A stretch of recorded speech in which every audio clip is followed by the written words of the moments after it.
본 방송에서 제공하는 투자 정보는 투자 판단에 대한 조언입니다. 방송에서 제공하는 주식의 가치, 가격 상승 및 하락에 대해서는 방송사에서 보장하지 않습니다. 실시간 정보 브리핑입니다. 에너지난에 시달렸던 유럽이 탈원전 기조에서 벗어나는 양상입니다. 저렴한 저탄소 에너지원을 확보하기 위해서는 안전한 원전이 필수적이라는 목소리가 힘을 얻고 있습니다.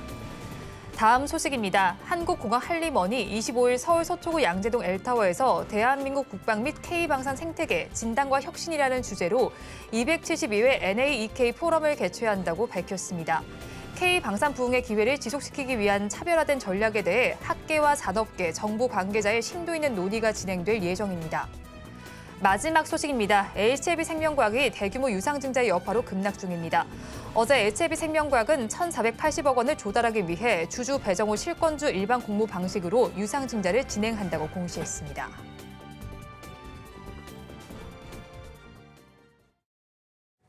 시청자 여러분 안녕하세요. 오늘을 돌아보고 내일을 준비하는 오늘장 내일장 2부 진행의 백선혜입니다. 장 마감까지 확실한 승부 전략과 내일장 주목할 섹터까지 제시해드리고 있습니다. 오늘도 저희 방송과 함께 하시면서 성공적인 투자 전략 가득 담아가시기 바랍니다. 저희 방송은 유튜브를 통해서도 보실 수 있습니다. 유튜브 검색창에 서울경제TV라고 검색하시면 저희 방송과 함께 하실 수 있고요. 본 방송이 시작되기 전에 오후 1시부터는 유튜브 라이브 브런치로 먼저 찾아뵙고 있습니다. 이 점도 많은 관심 부탁드리겠습니다. 그러면 오늘장 내일장 2부 본격적으로 출발합니다.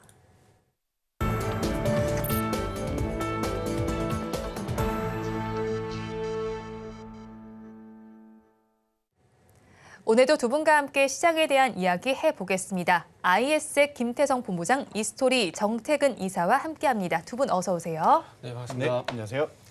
네, 어제까지는 강했던 우리 증시 오늘은 좀 쉬어가는 양상이 펼쳐지고 있습니다. 오늘 오후 들어선 좀 달라진 점이 있을까요, 본부장님? 일단 이틀 동안 굉장히 강했기 때문에 오늘 쉬어감이 있어서 어떤 의미 부여를 하기에는 저는 좀 어렵지 않을까라는 의견 한번 드려보도록 하겠고요.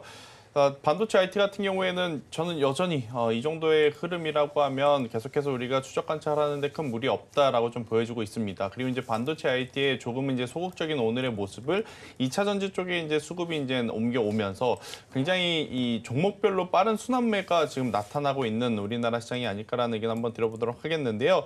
전체적으로 지금 거래소 시장에 외국인들의 현물 매수세가 지금 들어오고 있죠. 이제 5천억 정도 들어오는데 그렇게 큰 금액은 아니다. 지금 시간이 거의 장 마감을 앞두고 있는 상황이 이 정도 금액이라고 하면 큰 금액이 아니다라고 좀 보여지고 있고 기관의 매도세도 그렇게 크게 염두할 만한 그런 흐름은 아니다. 코스닥 시장도 마찬가지인 것 같아요. 근데 이제 한 가지 조금은 이제 찝찝한 부분은 뭐냐면 원달러 환율이 네. 지금 이 1,336원 위로 지금 올라온 네. 상황이거든요.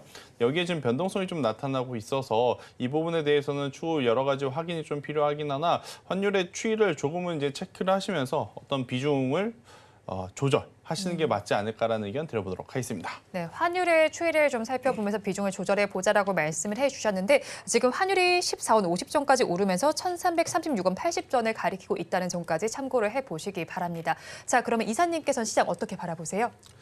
시장 오늘 그냥 재미없어요. 그냥 뭐 장맛비가 왔다가 네. 딱 그친 느낌 그런 느낌일까요? 그냥 정적이 흐르는 그런 느낌이라고 말씀드리고 싶은데 이제 본부장께서 말씀하셨듯이 네. 이틀 동안 좀 난리 부르스였잖아요, 솔직히.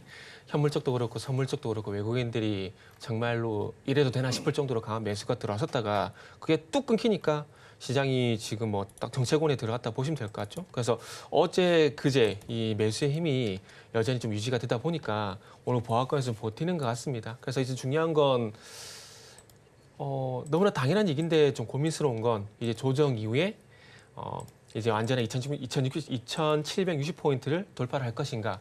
너무나 당연하지만 그 고민을 좀 할 수밖에 없을 것 같습니다. 아무래도 작년 12월 달부터 지금까지 공매도 금지로 인한 어떤 개별 종목 장세 이런 부분들이 계속 지속이 돼 왔다 보니까 거기에 대한 고정관념을 깨는 게 정말 저만 그런지 모르겠지만 좀 쉽지가 않은 것 같아요. 그래서 지금 이렇게 시장이 바로 가는 게 맞나?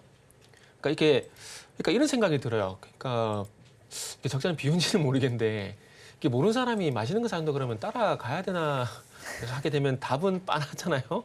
근데 어제 그제 외국인의 수급이 이렇게 대놓고 간다라고 신호를 준다고?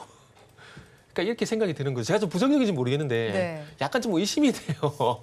이렇게 대놓고 따라오라고 이렇게 신호를 주는 게 맞나? 물론 과거에 2020년도에 한 번 이런 경우가 있었어요. 그때 당시에는 그렇다고 하더라도 정고 좀 돌파하기 이전에 외국인들이 선물 만계약 정도 들어오게 되고 현물수도 1조 정도 들어왔었거든요.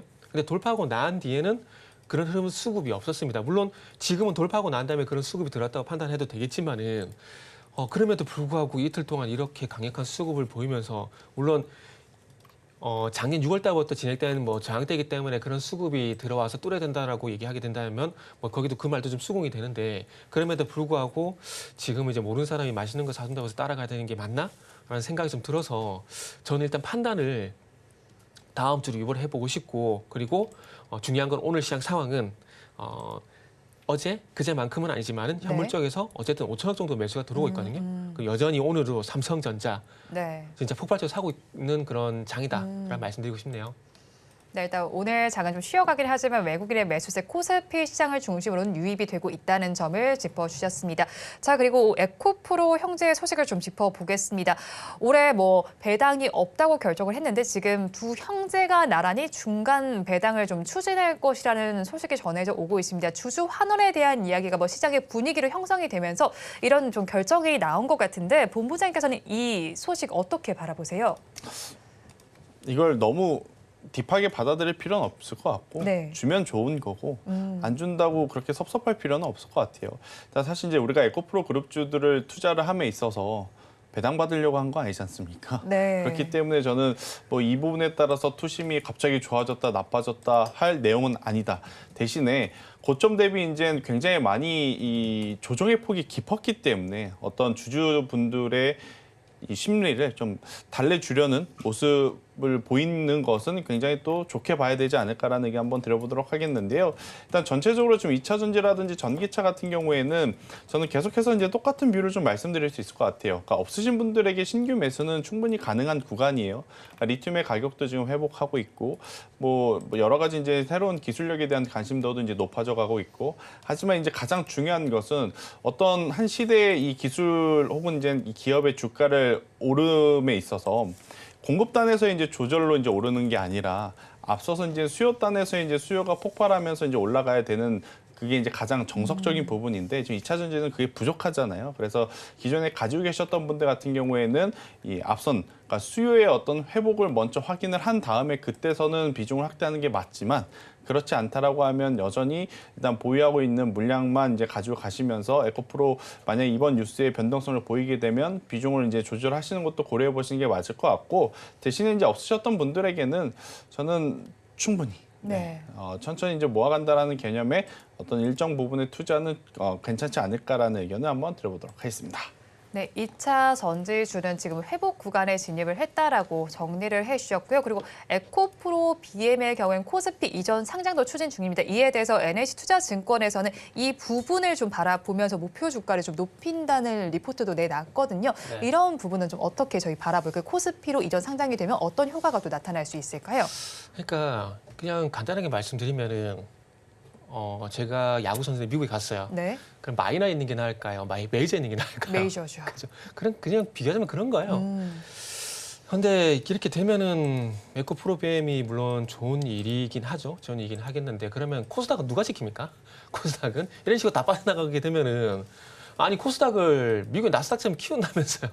미국의 나스닥처럼 키운다 그래놓고 에코프로 빠져나오고 뭐 이번에는 뭐 그 합병이긴 하지만 했던 회색이 없어졌죠.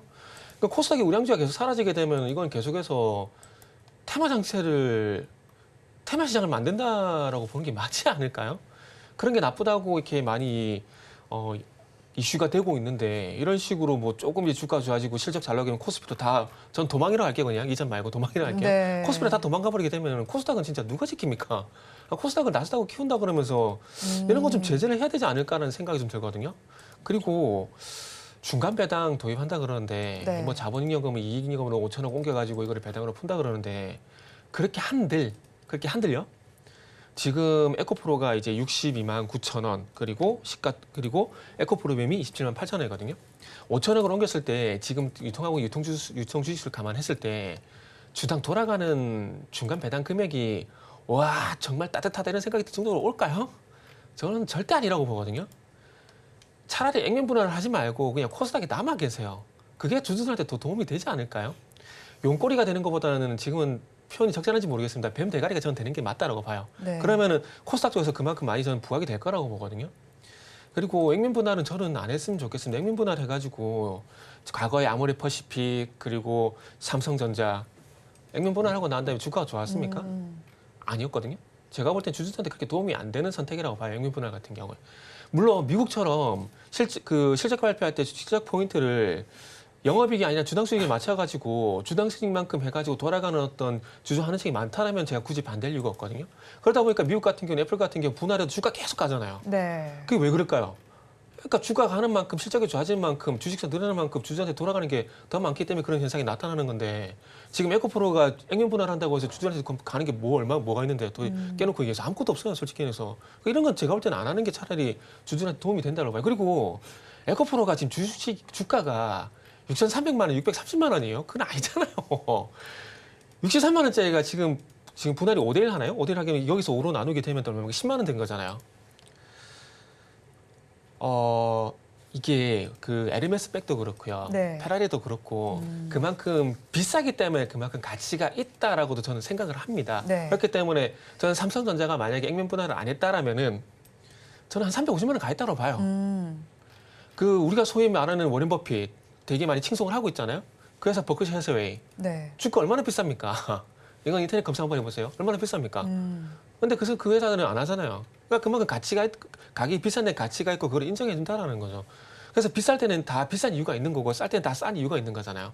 그러면은 여기서 주가가 100만 원, 150만 원 더 가게 되면은 그만큼 가치가 있기 때문에 주가가 올라가는 건데 그거를 왜 그 효과를 없애버리는 거죠.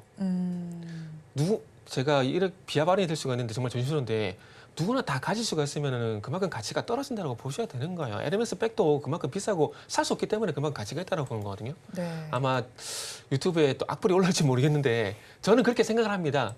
삼성전자도 만약에 350만 선방했다면은 그만큼 비싼 황제주고 가치가 있기 때문에 누구나 사고 싶게 되고 그럴수록 매수가 더 붙는다고 보거든요.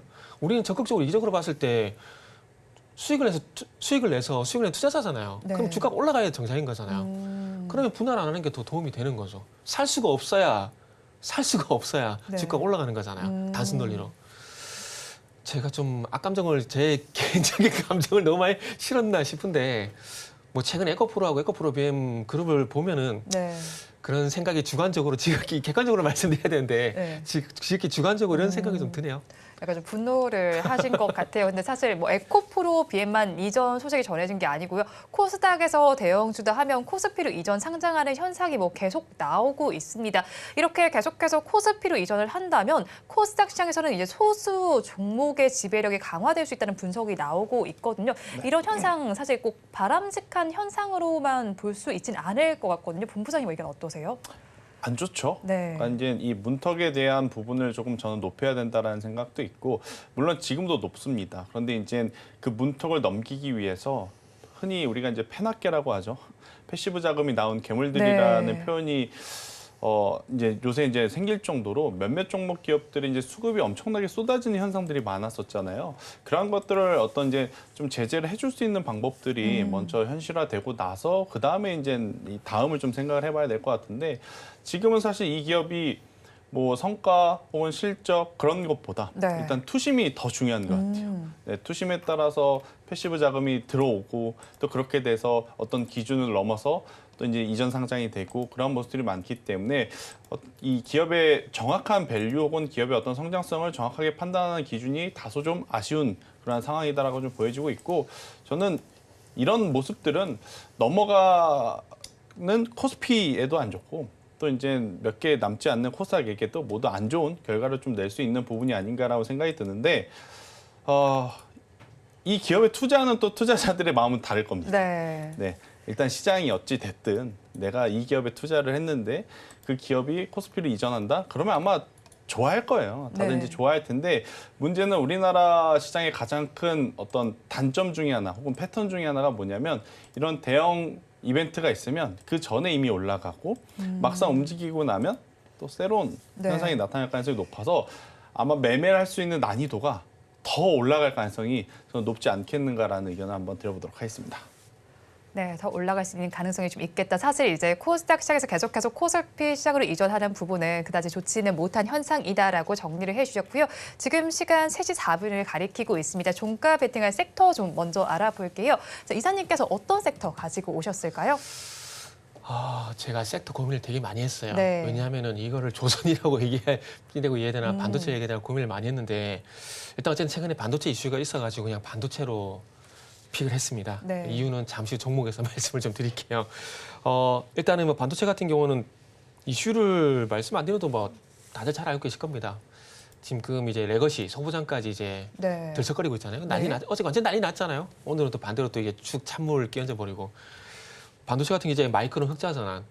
그러니까 제가 봤을 때 마이크론이 지금 어디냐 엔비디아 쪽으로 저는 HBM3E를 공급 안 하고 있다고 봅니다. 네. 그 많은 장비를 확보를 했을까라고 봤을 때 아니라는 생각이 좀 들거든요. 그래서 제가 볼 때는 좀 언론 플레이 좀 하는 것 같아요. 뭐 그건 차차 하더라도 어쨌든 마이크론의 실적이 잘 나왔다라는 것들은 HBM뿐만 아니라 이게 낸드라든지 그리고 전통 우리가 알고 있는 디램 쪽이라든지 이쪽까지도 나아지고 있다는 것을 반증을 하는 것 같아요. 그러다 보니까 어제 레거시 쪽 소부장까지 다 이제 강세를 보였다 좀 보고 있거든요.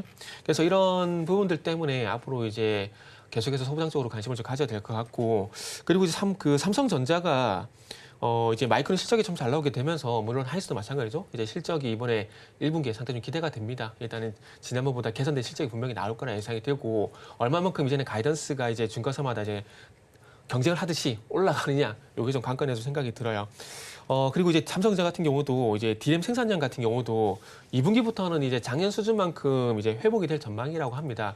물론 회복 작년보다는 조금 한 10% 정도 덜한 부분이 있긴 하지만 이게 차츰 이제 3분기가 역전이 될 거거든요. 그래서 DRAM 생산량도 이제 회복이 되고 있다는 부분들이 있고 그리고 3월달, 4월달 같은 경우도 낸드 플래시 가격 재협상을 진행한다 그러는데 여기서 낸드 가격을 최대 20%가량 인상을 또 추진한다고 해요. 밴드는 한 15%, 20% 얘기가 나오고 있는데 뭐 어쨌든 뭐 인상을 한다는 게 중요한 거겠죠. 그래서 어쨌든 HBM 그동안은 반도체 얘기하게 되면은 HBM, CXL, 온디바이스 AI, 온센서 AI, 뉴로모기 반도체 이런 얘기만 했었는데 네. 오랜만에 정말로 이제 전통 뭐 낸드 플래시 그리고 디램 얘기를 좀 하는 것 같습니다. 그래서 최근에 반도체 쪽에 뭐 이런 이슈가 있었다고 보시면 좋을 것 같고 그리고 이제 이 기업은 이제 앞으로 이게 전공적이라 봐야 될까요? 어쨌든 반도체에 좀 기대가 되는 부분이 있다. 삼성전자 쪽으로 이제 기대가 되는 부분이 있다. 이렇게 네. 말씀드릴게요. 삼성전자 쪽으로 기대가 되는 부분이는 뭐 반도체 섹터로 일단 정리는 해주셨는데 그럼 어떤 종목이에요? 왜 애매했나요? DK락이라는 회사거든요. 네. 이게 원래 그 조선 플랜트 피팅 밸브 만드는 회사예요. 그렇기 때문에 본질은 네. 본적은 조선이에요. 근데 지금 최근에 개명을 해가지고 이제 반도체 쪽으로 약간 이게 섞였다고 보시면 될 것 같은데 네.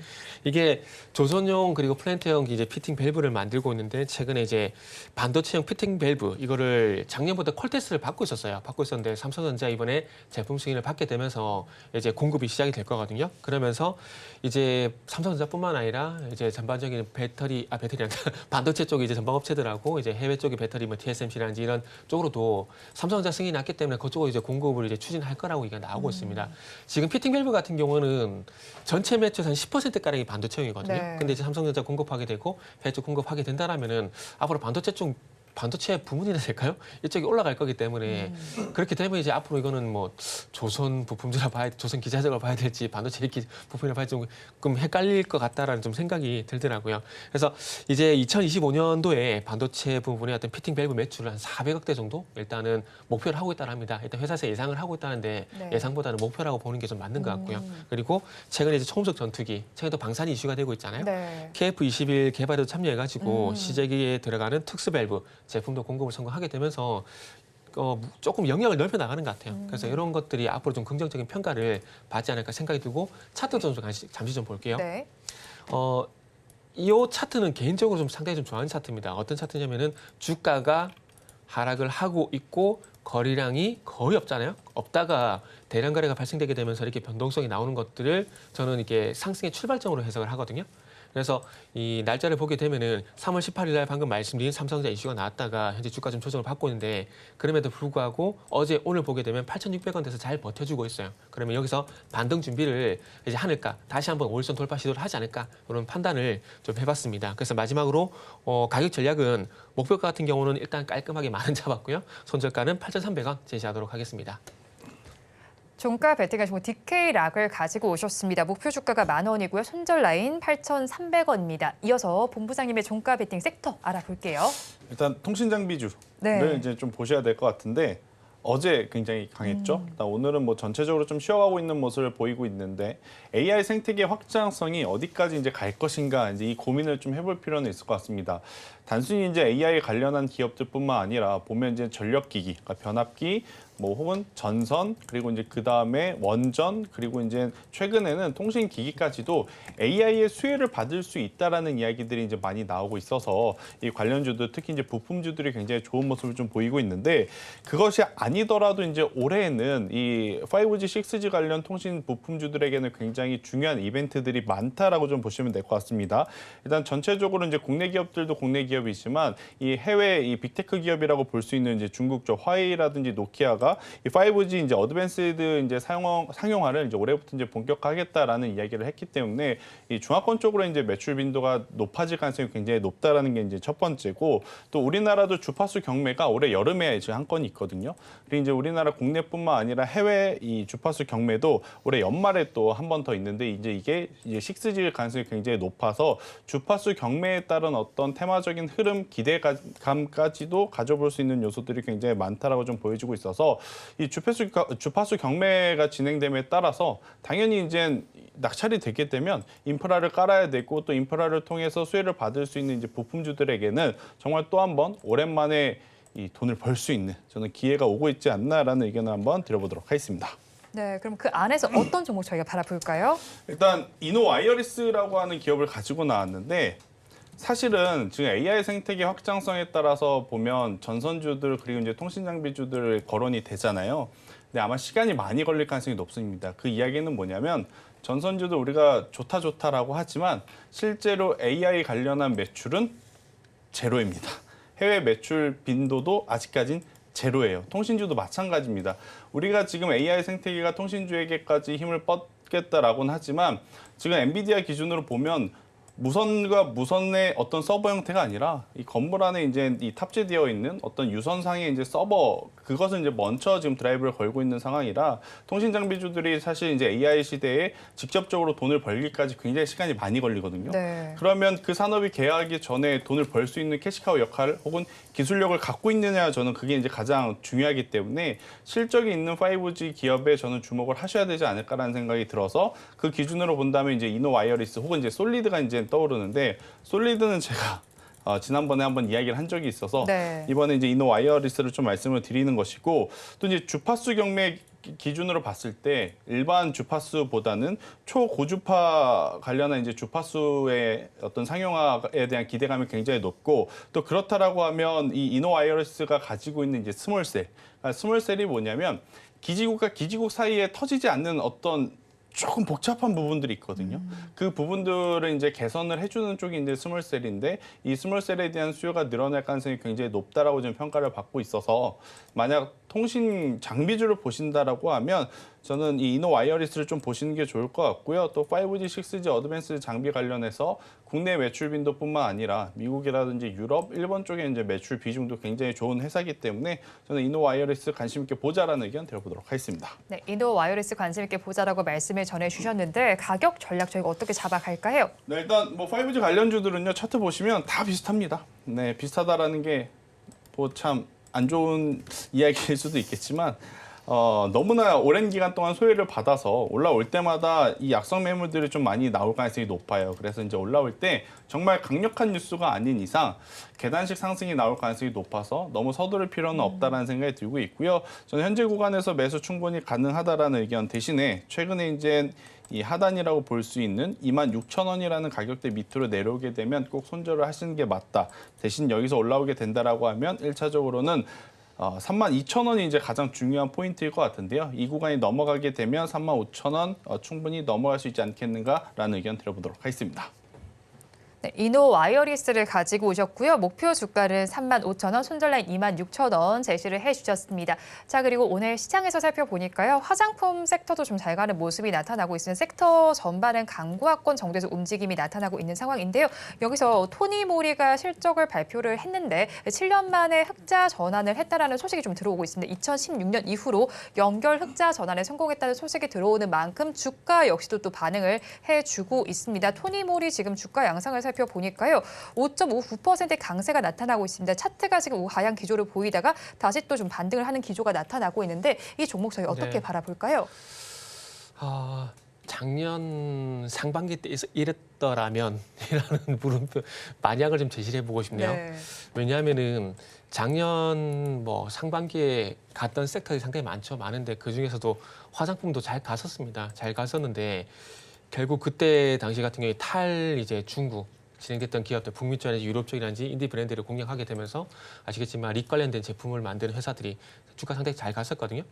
그래서 그런 흐름을 타고 토니모니도 그때 당시에 이런 흑자 전환 소식이 나왔었다라면은 그런 생각이 들거든요. 토니모니 정도 시총이면은 흑자 전환 정도면은 오늘 4.6%가 아니라 네. 저 개인적으로는 10% 넘게 가야 정상 아닌가? 그런 생각이 좀 들거든요.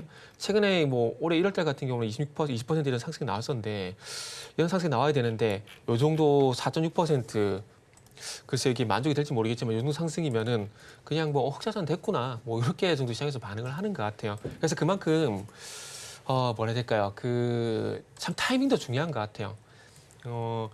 기업이 아무리 좋다고 하더라도 업황이라든지 시장도 무시 못하는 거거든요. 그래서 제가 서두에 좀 우스갯소리를 드리긴 했지만은 만약에 작년 상반기 때 CNC라든지 잉그로드랩이라든지 클리오라든지 이런 종목들이 잘 갈 때 그 흐름 타고 만약에 실적 발표했었다라면은 토니모리는 아마 좀 더 높은 위치에 있지 않을까 그런 생각이 듭니다. 그런데 지금 조금 이제 화장품 같은 경우는 작년 이맘때보다는 좀 많이 분위기가 좀 식어 있잖아요. 그러다 보니까 정말 흑자 전환이라는 정말 좋은 일이 있긴 하지만 그런 흐름들이 지금 못하고 있는 상황들이고요. 그러면서 이제부터 중요한 것들은 차트 눈에 보이는 대로 하시면 될 것 같습니다. 일단은 단기적으로 봤을 때는 5,500원대 좀 지지를 받는지 보고요. 그리고 이 흑자 전환도 단발성으로 끝이 나면 안 됩니다. 흑자 전환되고 추세적으로 턴어라운드까지 갈 것인가 그런 부분들이 나와야 되거든요. 그렇기 때문에 너무나 당연한 얘기지만은 턴어라운드가 나오게 된다. 턴어라운드에 대한 얘기까지 앞으로 모멘텀으로 부각이 되게 된다라면은 최근에 저항대가 7,000원인데 이 부분을 제가 돌파하지 않다면 또 돌파를 할 겁니다. 그래서 이제 흑자 전환 이 이슈가 끝이 나고 난 다음에 앞으로 살펴볼 만한 내용들은 뭐냐면은 리포트를 보실 때 흑자 전환되고 난 다음에 실적이 턴어라운드가 될 것인가라는 그런 리포트가 꾸준히 나온지 여부를 좀 보시면서 좀 대응을 하시면 좋을 것 같습니다.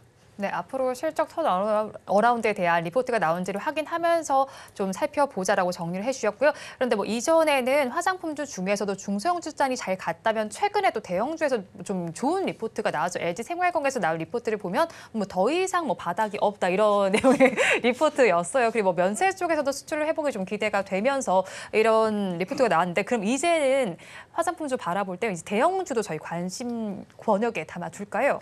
그 정도면 놀리는 거 아닌가요?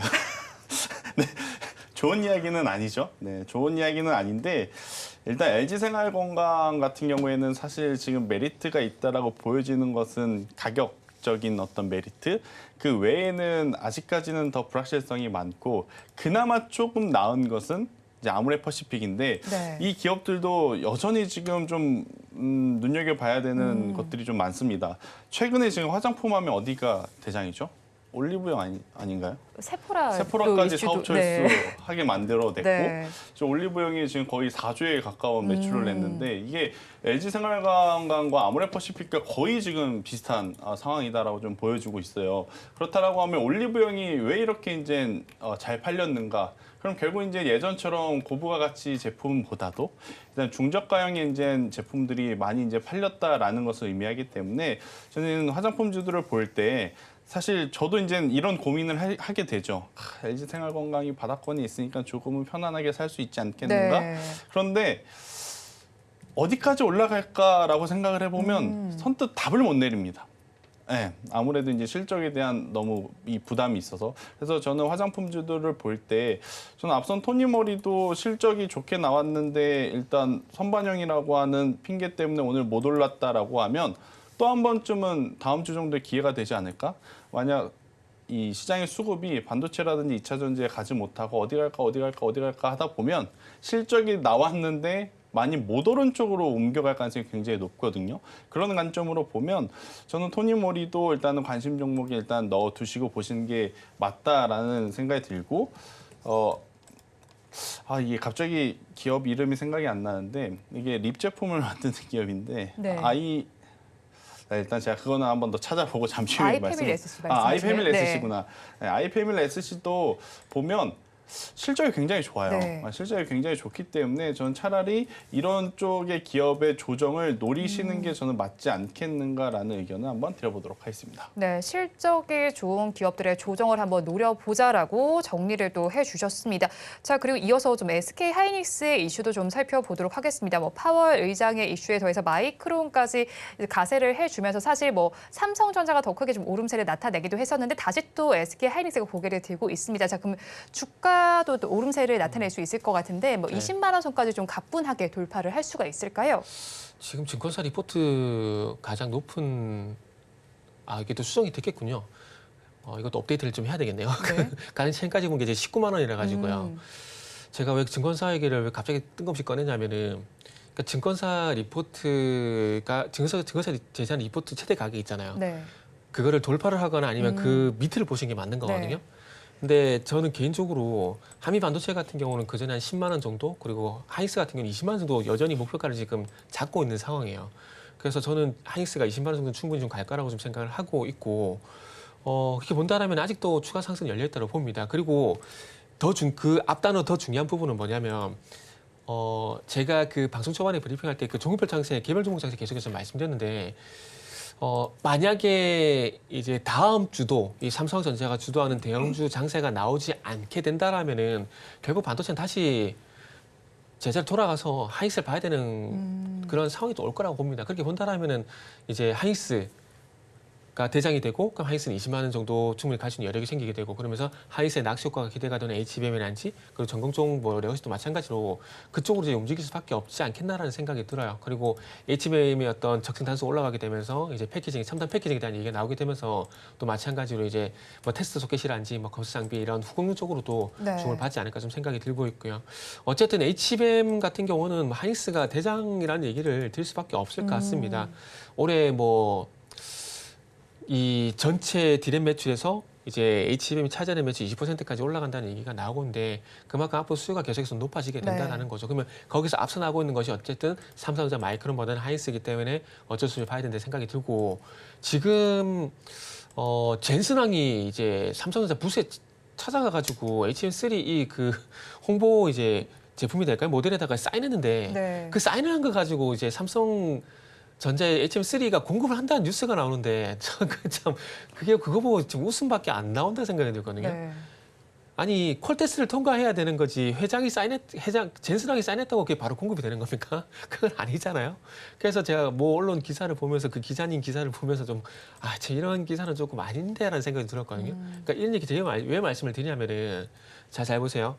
어떤 반도체를 개발해가지고 그게 바로 적용이 될 것 같으면은 삼성전자가 이미 TSMC를 따라잡았고요. 네. 그리고 작년에 삼성전자가 HBM3 콜테스트 컷을 당하지 않았을 겁니다. 그게 그렇게 쉽다라면요. 이게 절대 쉬운 게 아닙니다. 쉬운 게 아니에요. 지금 마이크론도 1분기 실적에 뭐 그 컨퍼런스 콜 보니까 뭐 HBM3 뭐 공급해가지고 그게 뭐 AI 수혜 이게 나오는데 제가 볼 때는 아니거든요. 지금 잘 보세요. HBM3 이 공급이 확정된 기사가 나온 게 하이닉스가 유일하고요. 그리고 이번에 GTC 2024에서 HBM 특별 부스를 만들어가지고 거기 HBM4를 공개를 했어요. 네. 이렇게 된기 이전에 뭐가 있었냐면은 오늘도 이제 그 한미 반도체 수주 소식 나왔는데 네. 본딩 장비 대규모 수주 소식이 나와야 됩니다. 그래야지 대량 양산한다는 거예요. 2월 달에 한미 반도체가 그 하이닉스 쪽으로 네. TC 본딩 장비 대량 수주가 있었거든요. 그리고 난 다음에 3월 달에 계약 소식 양산한다는 얘기가 나왔었어요. 그러면 삼성전자도 그렇고 마이크론도 그렇고 생산하게 된다라면 그 본딩 장비에 대한 발주 소식이 있어야 되는데 지금 전혀 아무 소식이 없는 상황입니다. 그리고 지금 HBM3도 지금 와서는 또 의심이 드는 게 HBM3도 컬 테스트를 최저 성능 요구치만 통과가 된 거거든요. 네. 그러면서 작년 12월 달에 아직까지 공급한다는 얘기가 안 나왔어요. 지금 3월 달이거든요. 2달 하고 한 3달 정도 진행한 상황인데 이 3달 상황에 급격하게 뭔가 바뀐 게 있나요? 없거든요. 그러면 HBM3도 지금 공급하지 않고 있을 가능성이 높아요. 그러면 삼성전자는 HBM3E가 아니라 네. HBM3E부터 공급하고 있는지에 대해서 이거에 대해서 확실한 근거를 제시해야 되는 상황인 거고 마이크론 같은 경우는 HBM3E를 뭐 그래 만든 거 우리가 만들었다 그걸로 끝이 나면 안 되고 네. 퀄 테스트 이후에 이 양산에 대한 확실한 어떤 근거를 제시해야 된다는 거죠. 그래서 지금은 확실한 건 제가 잘못 알고 있을 수 있는데 하이닉스 외에는 HBM3E를 올해 안에 공급할 수 있는 기업은 아직까지는 없다고 보시면 돼요. 그리고 하이닉스는 HBM3E가 아니고요. 벌써 HBM4를 개발했고 벌써 CF를 공개를 했고 네. TSMC하고 협업을 현재 계획을 하고 있어요. 이건 무슨 얘기냐면은 하이닉스는 이미 다음 단계로 넘어갔다는 얘기예요. HBM3에서 삼성전자 마이크론이랑 같이 싸우는 게 아니라 그래 너희들은 싸워라. 나는 HBM4 만든다. 이렇게 한 발짝 나간 거죠 그냥. 그리고 TSMC가 협력이 가장 중요한 이유가 뭐냐면은 요게 이제 그 AI 가속기에 이르게 되면은 네. 이 가속기 안에 뭐가 들어가냐면은 GPU, CPU 그리고 HBM이 들어가는 거예요. 이게 AI 가속기인 겁니다. 근데 이거를 최종적 패키징을 누가 하느냐? TSMC가 하거든요. 이게 무슨 얘기일까요? 그러니까 엔비디아와 TSMC와 하이닉스는 이미 삼각편대를 만들어서 자기들끼리 이미 가고 있는 상황인 거예요. 애플하고 TSMC가 끈끈한 관계를 맺은 것처럼. 그렇기 때문에 제가 봤을 때는 이 구도가 과연 바뀔까? 라는 생각이 들거든요. 그렇게 본다면 하이닉스는 여전히 갈 길이 더 많다라고 봐지고 그리고 전체 매출에서 HBM 매출이 늘어나게 되면서 실적 효과는 삼성전자보다는 하이닉스가 더 좋을 가능성이 상당히 높다고 봅니다. 그렇다면 아직까지 하이닉스가 주도권을 뺏겼다라는 기사가 나오는 건 너무 일다. 너무 이른 기사다. 저는 그런 말씀드리고 싶네요. 지금 너무 앞서는 기사다라고 말씀을 전해주셨는데 사실 이제 주가 탄력성 면에서는 사실 뭐 소부장 쪽이 더 강하잖아요. 그럼 그렇죠. 네. 지금 시점에서는 삼성전자 향보다는 SK 하이닉스 향을 보는 게 그렇죠. 맞는 거죠? 그리고 이제 앞으로는 이제 HBM 기존에 우리가 있는 그러니까 한미 반도체 같은 건 저는 개인적으로 요즘 이렇게 표현하거든요. HBM 레토릭 이렇게 좀 표현을 하는데 한미 반도체 같은 경우 뭐 이수페타시도 갈 겁니다. 근데 이제는 앞으로 이제 3사가 모두 공급한다는 이슈가 좀 부각이 되게 되면서 수율 문제가 대두가 될 수밖에 없거든요. 네. 그러면서 이제 이 수율 관련돼서 테스트 소켓이 현재 검사 장비 현재 후공적으로 부각이 될 수 있는 거죠. 하이닉스 쪽 같은 경우는 ISC 그리고 삼성전자 쪽 같은 경우는 TFE 같은 기업도 있고 네. 그다음에 QRT 같은 기업이 있고요. 그리고 HBM 수율 올리는 게 생각보다 쉽지가 않대요. HBM 수율이 한 60% 정도가 나오는데 이게 올리는 게 쉽지가 않거든요. 그러다 보니까 반대급부적으로 웨이퍼 투입량을 늘린다고 해요. 그러면은 전공정 쪽으로 설비 투자가 들어가게 되겠죠. 그러면 그와 관련된 회사인 원익 IPS 같은 기업들이 부각될 수밖에 없는 것들이고, 그리고 그 전공정 쪽에서 웨이퍼를 생산하고 웨이퍼 투입량이 늘려가게 되면서 거기에 들어가는 반도체 소모품들 이런 것들, 웨이퍼와 연관된 게 식각 공정에 대한 식각 부품이라 될까요? 이런 네. 것들 중심으로 해가지고 보게 되면 뭐 하나 뭐 드려야지 이런 것들이 정말 좋은 후보군이고 뭐 최근에 동지세 메이킹 네. 이런 것도 좋은 후보군이 될 수가 있겠죠. 일단은 SK 하이닉스 향을 그래도 조금 더 매력적으로 네네. 보신다 이런 의견이신데, 자 그렇다면 본부장님 의견도 들어볼게요. 이쪽 의견에 좀 동의를 하실까요? 일단 만약 이 정태근 이사님의 이야기대로 SK 하이닉스가 먼저 네. 부각을 받으면서 삼성전자 조정이 나오면 당연히 매수할 수 있는 찬스는 삼성전자 쪽에서 찾아봐야 된다라는 저는 이야기를 하고 싶어요. 일단 HBM 하나만을 놓고 본다면 당연히 SK 하이닉스가 현저히 우위에 있고 네. 지금 삼성전자가 만약 양산에 들어가게 된다라고 하면 가장 중요한 것은 장비 대규모 발주가 필요한 상황이에요. 특히나 지금 한미반도체와 삼성전자는 사이가 안 좋거든요. 2012년도에 한번 그 둘이 특허 소송을 한번 하고 나서 이 한미반도체가 승소를 하고 나서부터는 한미반도체와 삼성전자 사이에 지금 계약이 없었어요. 근데 만약 지금 시점에서 굉장히 빠른 시간 안에 한미반도체 쪽으로 어떤 대규모 발주가 나온다? 그러면 이제 그게 삼성전자일 확률이 가장 높아요. 그렇게 되었을 때는 삼성전자를 저는 그때 보는 게 맞다라는 생각이 들고 있고 동의합니다. 그렇게 되면 그때 이제 SK 하이닉스의 주가가 빠질 겁니다. 네. 그러니까 최근에 무슨 일이 있었냐면 마이크론이 HBM을 성공했다고 하니까 네. SK 하이닉스의 주가는 빠졌어요. 네. 근데 반대로 한미반도체 주가는 올랐습니다. 네. 이번에도 마찬가지일 거예요. 한미반도체 주가 오르고 삼성전자 주가 오르면 SK 하이닉스는 빠질 거예요. 저는 네. 그럴 때 SK 하이닉스를 바라보다 못 사셨던 분들에게는 충분히 기회가 될 수 있다라는 생각이 들어서 일단 둘 중에 누가 더 좋냐라기보다는 이제부터는 타이밍 싸움. 근데 이제 방법의 어떤 이 차이에 따라서 조금은 달라질 수 있지 않겠는가라는 의견을 조심스럽게 한번 들어보도록 하겠고, 그리고 마이크론이 풍향계 역할을 정확하게 해줬죠. 그러니까 네. 레거시 쪽에 대한 실적 좋을 거다. 그럼 당연히 올해 1분기, 2분기 삼성전자, SK하이닉스 어닝 서프라이즈 나올 가능성이 90% 이상이기 때문에 그렇게 본다라고 하면 전공정, 네. 그리고 이제 전공정이 돌아가게 된다라고 하면 당연히 소재 쪽, 소재 쪽에서 그동안 많이 이 소외받았다라고 볼 수 있는 원익그룹주, 네. PSK 이런 쪽을 한번 여러분들이 지금 위치에서 반도체가 없으셔서 사고 싶다라고 하시면 네. 그쪽을 한번 보는 것도 저는 투자의 팁이 될 수 있다라는 의견 들어보도록 하겠습니다. 무작정 뭐 삼성전자다, SK하이닉스다가 아니라 그 네. 타이밍을 보고 좀 따라가자 이런 그쵸. 관점이시네요. 네, 자 이렇게 좀 정리를 해보도록 하고요. 저희 마감 동시효과 구간 우리 시장 분위기 빠르게 체크를 해보겠습니다. 우리 양대 시장 오늘 변동성이 있기는 했습니다. 오늘 좀 쉬어가는 장세인데요. 코스피 시장의 경우에는 0.22%의 약세가 나타나고 있습니다. 2,748선에 마감을 할 준비하고 있고요. 다음으로 코스닥 지수의 상황 살펴보겠습니다. 코스닥 지수도 약보합권에서 마감할 예정입니다. 903선에서 종가를 쓸 것으로 예상되고 있습니다. 이어서 수급 상황도 체크를 해보도록 하겠습니다. 코스피 시장을 먼저 살펴보겠습니다. 오늘 코스피 시장에서는 외국인 투자자들 많이 사고 있습니다. 5,819억 원을 담아내고 있는 양상이 펼쳐지고 있고요. 자, 오늘까지 3거래일 연속 매수세를 넣어주고 있습니다. 반면에 기관 투자자들과 개인 투자자들 동반 매도에 나서고 있고요. 이어서 코스닥 시장까지 살펴보겠습니다. 코스닥 시장에서는 외국인과 기관 투자자들 동반 매도에 나서는 가운데 개인 투자자들 매수를 합니다. 마감 동시효과 구간 함께하셨습니다.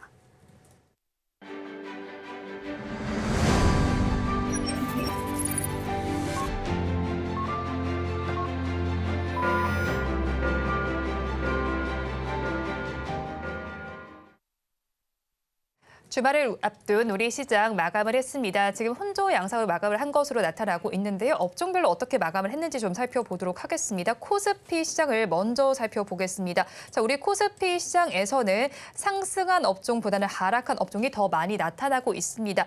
지금 운수 장비 업종에서 가장 큰 하락률이 관찰이 되고 있습니다. 1.33% 약세로 지금 마감이 됐고요. 유통 업종에서도 1.23%의 내림세가 나타났습니다. 그리고 보험 업종 역시도 힘을 내지 못했네요. 0.6%의 내림세가 나타나면서 마감이 됐고요. 다음으로 코스닥 시장도 살펴보겠습니다. 코스닥 시장에서는 상승한 업종과 하락한 업종이 비등비등한 가운데 지금 다시 또 파란불로 전환된 모습이 지수 자체에는 포착이 되고 있습니다. 상승한 업종 중심으로 좀 살펴본다면 섬유의료 업종이 가장 힘을 내줬습니다. 2.35%의 강세로 마감이 됐고요. 그 뒤를 이은 업종이 정보기기 업종입니다. 1.69%의 상승률이 나타났습니다. 그리고 운송장비 부품 업종에서도 1.65%의 상승세가 나타났습니다. 마감 상황에 대해서도 두 분께 좀 질문을 드려보겠습니다. 이사님께서는 마감 상황 어떻게 바라보셨어요? 마감 상황은 뭐 방송 초반에 말씀드린 부분과 별반 다른 게 없어요. 왜냐하면은 지금 기준으로 보게 되면 코스피가 0.23%, 코스닥 0.03%인데 뭐 그냥 이 정도면 어제 수준에서 끝났다고 보는 게 맞는 거거든요. 그렇기 때문에 뭐 방송 초반에 말씀드린 부분과 지금 이제 뭐 말씀드린 부분은 크게 차이가 없는 것 같아요. 단지 이제 이 상승세가 오늘 조정 이후에 다시 나올 것인가. 이 부분은 좀 고민을 주말에 해봐야 되지 않을까라는 생각이 좀 들어요. 물론 이제 마이크론의 실적이 잘 나오게 되면서 이 반도체 훈풍이 하이닉스 같은 HBM 제한되는 것들이 아니라 일단 뭐 삼성전자 같은 이제 디램 쪽으로도 확장이 되는 부분들이라서 물론 긍정적이긴 하지만 그럼에도 불구하고 제가 적절한 비유인지 모르겠지만은 말씀드렸던 모르는 사람이 맛있는 거 사준다고 해서 따라가야 되나 그런 고민은 모르겠어요. 저 개인적으로는 그게 해소가 전혀 안 된 상황입니다. 안 된 상황이고 그리고 그렇잖아요. 어차피 뭐 갈 거면은 지수 갈 거면 앞으로 계속 갈 겁니다. 네. 그러면은 한 10%덜 먹는다 생각을 하고 확인하고 들어가도 저는 안 된다고 보고 있거든요. 그렇기 때문에 뭐 지금 한 발짝 물러나서 보더라도 그게 뭐 무방한 시장이라는 생각이 들고 그리고 뭐 제 예상대로 만약에 제가 우려하는 대로 만약에 지수가 여기서 더 못 가고 다시 예전처럼 그러니까 지난주 초반 정도로 다시 뭐 개별 종목에서 넘어가게 된다라면은 지금 추격의 의미가 없을 가능성이 상당히 높거든요. 그렇게 본다라면 조금 느긋하게 보셔도 무방하다 생각이 들어요. 어차피 갈 시장이면 간다라는 생각으로 시장을 좀 보시면 좋을 것 같고요. 그리고 글쎄요. 지금 3일 지금 오늘 금요일이잖아요. 수, 목, 금 코스피 같은 경우 외국인이 지금 한 3조 5천억인가요? 제 계산이 맞으면 3조 5천억 전후로 들어온 계산이 되는데 모르겠으면 제가 볼 땐 너무나 좀 오바스럽습니다. 너무나 오바스러워서 좀 주말에 제가 공부 좀 더 하든지 아니면 좀 더 뭐 뉴스 살펴보든지 좀 해야 될 것 같아요. 그냥 웃음만 좀 나오네요. 그냥 시장 상황이. 네, 지금 시장 상황 웃음이 나오는 시장 상황이다라고 정리를 해주셨고요. 본부장께서는 시장 어떻게 보셨어요? 일단 기대 반 걱정 반이었던 모든 이벤트들이 사실 이제 증시의 우호적인 모습을 보이면서 이제 끝났습니다. 그러면 장단점이 분명하죠. 위기였으나 굉장히 잘 마무리가 되었다는 부분이 이제 잘 된 거고 이제 문제는 뭐냐면 새로운 뉴스가 없습니다.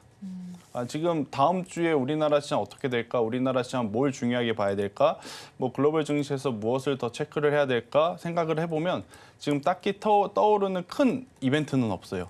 그러면 이게 수급의 공백 현상으로 나타날 가능성이 높다라고 좀 보여지고 있고 이렇게 되면 뭐 낙폭이 갑자기 크게 커진다라기보다는 조금씩 흘러내리는 종목군들이 많을 가능성이 높거든요. 그래서 지금 이런 조정에 섣부르게 비중을 확대를 하시는 것보다 그 다음에 뉴스 포인트가 어디로 잡히는지 확실하게 확인이 되면 저는 그때 그 섹터와 그 종목군들에게 집중을 하는 게 맞고 지금은 잠시 외국인들이 그러하듯 메이저 주체들이 그러하듯 조금은 우리도 숨고르는 것에 동참을 하면서 다음 종목을 고민을 해볼 때다. 그러니까 고민을 해보자라는 게 포트에 넣자라는 게 아닙니다.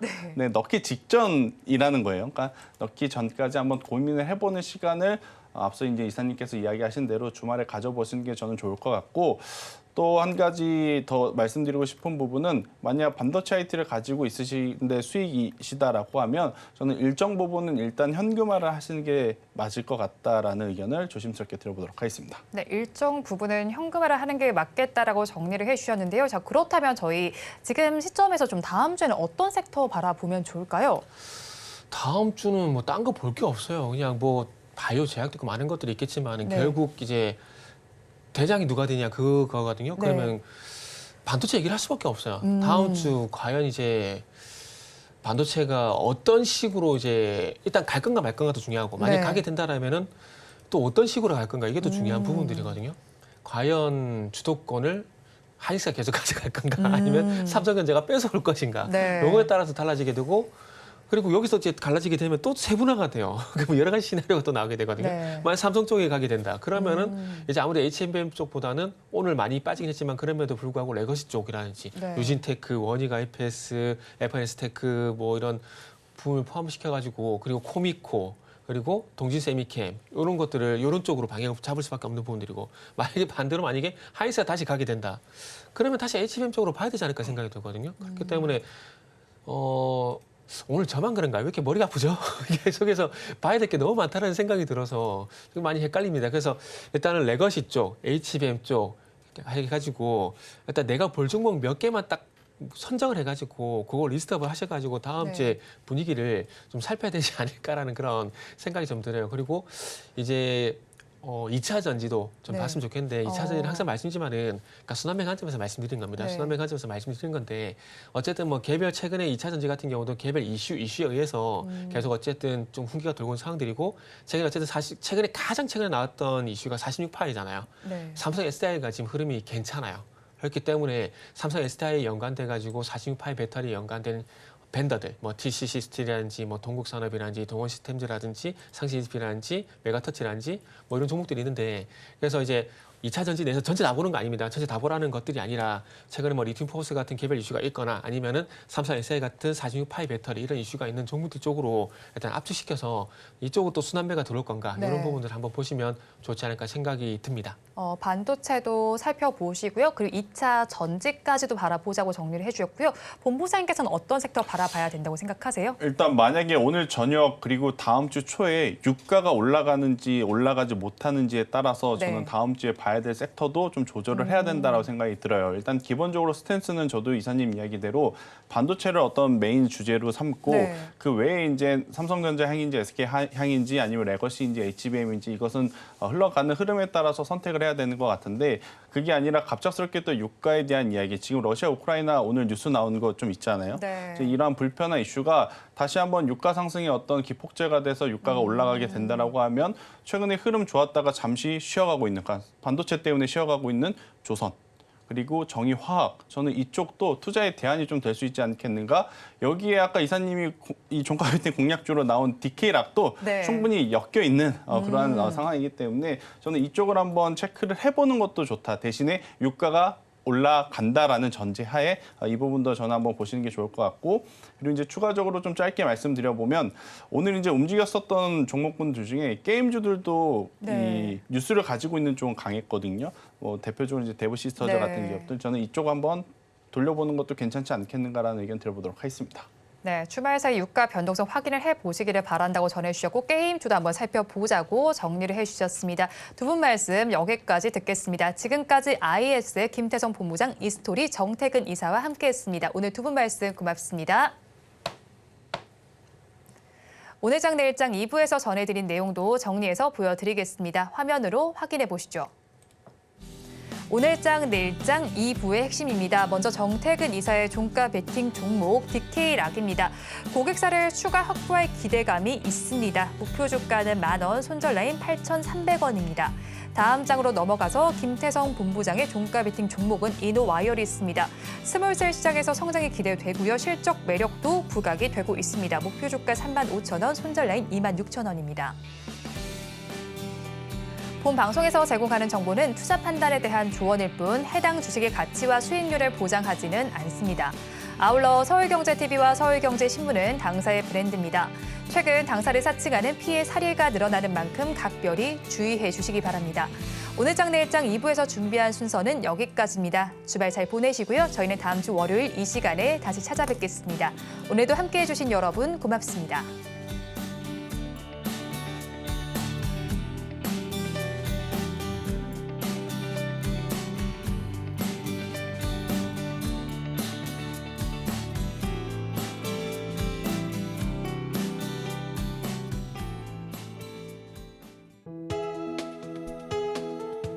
본 방송에서 제공하는 투자 정보는 투자 판단에 대한 조언입니다. 방송에서 제공하는 주식의 가치, 가격 상승 및 하락에 대해서는 방송사에서 보장하지 않습니다.